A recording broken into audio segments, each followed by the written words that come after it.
lovely computer people out there, and welcome back to another episode of Lost in the Farmer's Market, where today we're looking at this lovely potted specimen here. Now, those are quite some extravagant stems it's got. I'm sure you're wondering what this plant is, and its scientific name is Amaranthus tricolor, specific variety Pink Beauty, or Pink Amaranth is what I shorthand that to. It is in the Amaranthaceae family, and the word amaranth comes from the Greek word amarantos, meaning unfading, which is referring to this family's flowers, which tend to make great dried arrangements. The most famous one you might have heard of is coxcomb, which in dried arrangements retains its bright red color, or sometimes it's pink or whatever. But anyway, this particular variety is one of the edible ones. Now, this plant is native to tropical Asia. It can grow in USDA zones 2 through 11 and is classified as an annual. However, if it goes to flower, it will probably reseed because we have no shortage of amaranths in the North Carolinian climate. Its soil pH preference is 4.3 to 7.8, but it does need good drainage or it may get root rot or something close. Its height can be 1 to 5 feet tall, and its width can be 1 to 2 feet, which is pretty good. Now, it's this particular strain of amaranth is also known as callaloo in the Caribbean, Chinese spinach, Joseph's coat, tampala. I'm assuming I pronounced that one correctly. Amarante dotsu.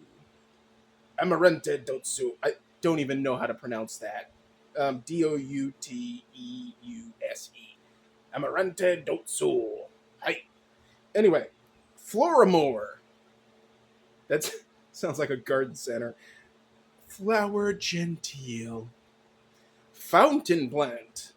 And of course the more straightforward 3-color amaranth, because some of them are like that. Henceforth the name tricolor, which means 3 different colors. Yeah. Anyway, it has a Latin synonym, a previous name that was detached and then put back in and blah, blah, blah, and that would be A. gangeticus. Well, anyway, as I said, it does not like... Menace needs to be in this video. Anyway, it doesn't like overmoist soil or soil that is constantly moist. It prefers it on the dry side, which is great because in the Carolina we have sand and we have dry, but we also have hurricane season, and this plant doesn't care about that. As an ornamental, it is often grown for its colorful foliage, but varieties with notable flower clusters do exist. As I mentioned before, its cousin coxcomb, which is not in the same family, but the amaranth family is fairly diverse. And amaranth is widely eaten outside of the United States, which seems kind of dumb considering that we have no shortage of the stuff popping up and it's perfectly edible.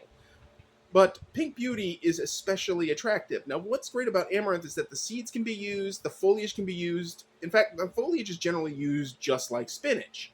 So, of course, real easy. There are no poisonous parts. There are no spines.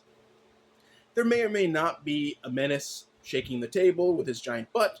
But anyway, there are no problems. There's no risk.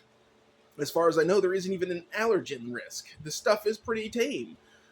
Some folks have said that it doesn't taste particularly noticeable when it's raw greens. Someone said it on the same seed site that I ordered the seed from, said it tastes like grass.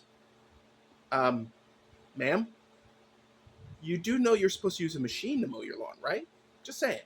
Anyway, but generally you cook it like spinach. I know I use that as an example. Spinach is probably like the chicken of the leaf greens. You know, it takes up whatever flavor it's with, but it doesn't really exactly have a flavor by itself unless you home grow it, and then it might. But anyway, so that is Pink Beauty Amaranth for you folks. It's something I recommend you growing because the bright, vibrant pink stems are pretty interesting, and it's small seed that's easy to surface sow.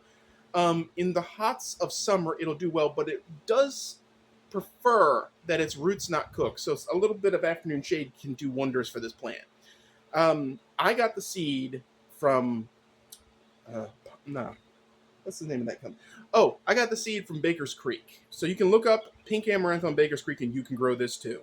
So that's all I have for you. As always, the blog is running. Leave your comments below. If you like this episode, hit like or subscribe, and Keep them growing, folks.